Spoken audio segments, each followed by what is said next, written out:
when I was being treated for the cancer for 6 months.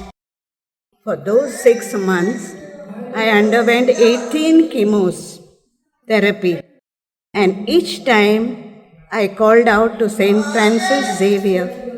He answered my prayers. By miraculous treatment,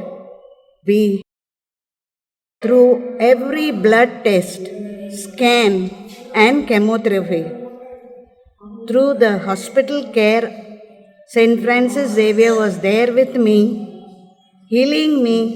Even my doctor said that it is truly a miracle by St. Francis Xavier for healing me so well and not having much weakness, side effects, and hair loss also throughout the treatment.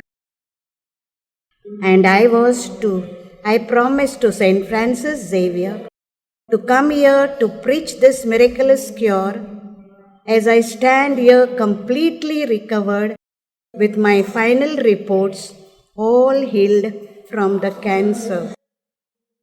Thank you, dear St. Francis Xavier. Praise you for bringing me back to my good health and to my home in Cumberland and to yours and Saint Rita's feet.